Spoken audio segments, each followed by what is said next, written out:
Doa pembuka rezeki dan pelunas hutang. Di antara pelajaran yang pernah disampaikan oleh Nabi yang diajarkan kepada Muadz bin Jabal, ya Muadz, atau kama qala Rasulullah sallallahu alaihi wasallam, wahai Muadz, u'allimuka du'aan, aku akan ajarkan kepadamu satu doa. Ya, dan jelas kalimatnya. Bisa mengentaskan kesulitanmu, utang-utangmu, dain kalimatnya tuh, walaupun itu sebesar Jabal Uhud, gunung Uhud. Ya, Masya Allah. Ya, Muadz, maukah engkau aku ajarkan satu doa yang kalau engkau baca itu, engkau punya utang, terjebak dalam satu kondisi, ya, walaupun sebesar gunung Uhud, Allah akan melapangkannya. Ya, teman-teman yang pernah umrah, pernah haji, tahulah seperti apa gunung Uhud itu. Ya, panjangnya luar biasa dan seterusnya. Itu ilustrasi. Ya, bukan berarti harus segunung Uhud begitu. Gambarannya sebanyak apapun. Kalau benar-benar kita terkoneksi dengan Allah, bukankah Allah Maha Kaya, Maha segalanya, yang mudah mengangkat, mudah menurunkan, mudah memberi, mudah juga menghilangkan sesuatu, mengangkat yang baik, memberi yang baik, menghilangkan yang buruk, gitu kan? Dan seterusnya. Maka Muadz tentu mengiyakan, dan Nabi kemudian sallallahu alaihi wasallam memberikan petunjuk doanya, gitu kan? Maka beliau memulai dengan Allahumma, gitu kan? Kalau kita baca ayatnya kan kulillahumma, ya. Nah, kita bisa bacakan langsung potong dari kata Allahumma-nya berdasarkan pengajaran dari Nabi sallallahu alaihi wasallam kepada Muadz bin Jabal. Itu bisa dicek di hadisnya. Allahumma malikal mulki. Coba buka mushafnya ya. Buka mushafnya.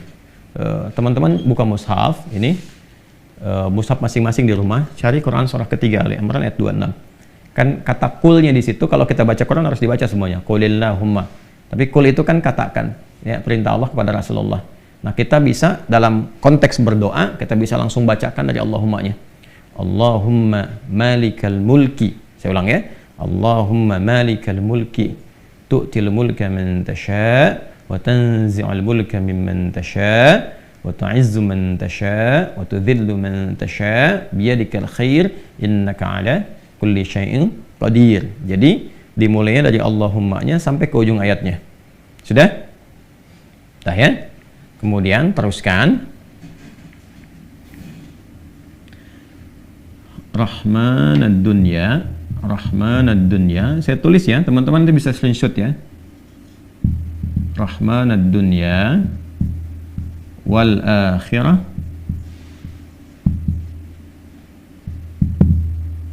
Rahmanad dunya wal akhirah wa rahimahuma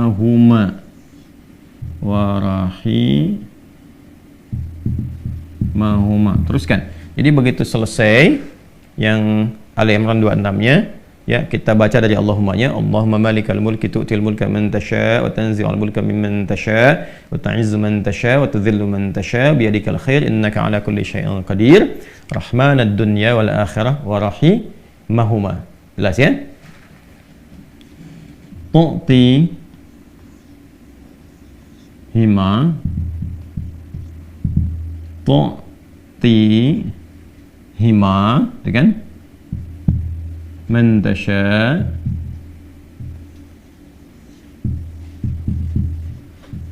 dah, wa tamna'u minhuma man tasha'.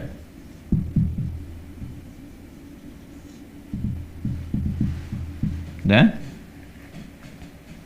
Sudah?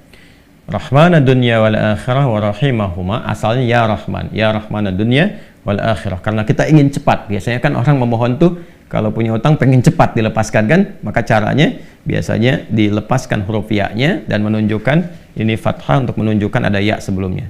Asalnya ya Rahmanad dunya wal akhirah. Kita percepat supaya kita minta sesuatu dipercepat. Rahmanad dunya wal akhirah wa rahimahuma tu'tihima man tasha' wa tamna'u minhuma, ya kan? Man tasha'. Allahumma malikal mulki tu'til mulka man tasha'. Ya Allah yang menggenggam segenap kekuasaan, Engkau memberikan kekuasaan pada siapa yang Engkau kehendaki. Wa tanzi'ul mulka mimman tasha', dan juga mencabut, mengambil kekuasaan dari siapa yang Engkau kehendaki. Wa tu'izzu man tasha', Engkau mengagungkan, mengangkat siapa yang Engkau kehendaki.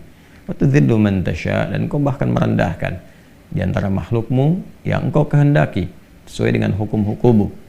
Biyadikal khair, segala ketetapan kebaikan dan segala kemuliaan ada dalam ketetapanmu.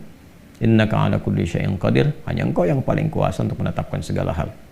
Rahmanad dunya wal akhirah. Ya Allah, yang maha pengasih, yang sempurna kasihnya dalam urusan dunia dan akhirat. Wa rahimahuma, dan sempurna kasih sayangnya dalam segala urusan dunia dan akhirat. Tutihi man tasya, engkau memberi siapapun, baik di langit ataupun di bumi, kepada siapa yang engkau kehendaki. Wa tamna'u minhum man tasya, engkau pun bisa mencegah apapun terjadi bagi siapapun makhlukmu di langit ataupun di bumi. Jadi kita mengambil dua hal nih, yang baik Allah kasih, dari yang buruk-buruk dicegah, gitu kan? Kemudian ini yang paling indah, aghnini bi rahmatika, ya Allah lapangkan aku. Aghni itu dari kata ghina, aghna yughni, aghni asal katanya dari kata ghina, sesuatu yang lapang dari segi harta, kayakan. Kadang diambil majas untuk mengayakkan hati. Di sini maksudnya ke materi. Kayakan aku ya Allah, berikan aku kecukupan yang melapangkan aku, ya kan, dari urusan-urusanku. Maksudnya ini terkait hutang. Bi rahmatika, dengan rahmatmu. Ya ini bahasanya indah sekali, ini balaghahnya tinggi banget ya. Ya kalau kita ambil ke bahasa kita kan begini. Ya Allah, yang paling sayangkan engkau, yang paling punya kan engkau, yang menguasai dunia dan akhirat kan engkau, yang memiliki kebaikan kan engkau, yang mencegah dari segala yang sulit pun kan engkau, yang punya solusi semuanya engkau. Maka dengan kepasrahanku kepadamu dan pengakuanku atas semua rahmat dan kekuasaan keagungan yang engkau miliki, aku memohon dengan rahmatmu, dengan kasihmu, hanya engkau yang sayang ya Allah, yang bisa menyelesaikan urusanku, ya, dan dengan rahmatmu aku mohon, yang bisa melapangkan keadaan hartaku untuk melunasi utang-utangku. Kalau aku memohon kepadamu saja dengan segala kasih sayangmu, kepada sifat sayangmu, ya kan? Kalau aku memohon dengan segala sayangmu belum kau kabulkan, maka kepada siapa lagi aku mesti mohon? Sedangkan kau yang paling sayang kepadaku. Kalau yang paling sayang saya tidak memberi, lantas kepada siapa saja? Ya, kepada siapa lagi aku mesti memohon? Maka aku mohon ya Allah, lapangkan keadaan diriku dengan sayangmu itu, sehingga aku tidak memohon dan meminta lagi kepada selainmu. Ini ya, aghnini bi rahmatika an rahmatin man siwak. Ya Allah, semua orang sudah mengatakan gak bisa, ini gak mungkin, ini gak mau, itu tidak. Maka aku memohon kepada yang paling sayang kepada aku. Kalau kepada yang paling sayang saja belum dikabulkan, lantas kepada siapa lagi aku mesti meminta? Mohon lapangkan diriku dan berikan aku kekuatan, sehingga dengan rahmatmu aku tidak meminta kepada siapapun selainmu. Ini indah banget nih kalau kita turunkan dalam bentuk pemaknaan yang balaghahnya. Ini teman-teman doanya. Ya. Setelah itu akhirnya dengan Al-Fatihah. Fatihah itu pahalanya banyak banget, kan? Di antara namanya selain pahala itu juga ada fungsi-fungsi fadilahnya, keutamaannya. Ya, apa di antara fungsi keutamaan fadilah itu disebut juga dengan Al-Kafi, Asy-Syafi, yang mencukupkan segala hal. Ya kan? Yang dengan izin Allah bisa menyembuhkan, karena intisari Quran itu ada di Al-Fatihah. Maka diakhiri dengan Al-Fatihah, kemudian setelah itu tutup dengan sholawat. Tutup dengan sholawat. Nah, nanti ada hadis lain yang mengajarkan kaitan antara hutang dengan memperbanyak sholawat kepada Nabi Muhammad SAW. Ya. Nah, sholawat ini juga penting teman-teman sekalian, diperbanyak di akhir ya. Jadi setelah baca tadi Quran surat Nuh, Ali Imran, ya istighfar dulu. Jadi kalau kita rumuskan kan ketemu 5 kan?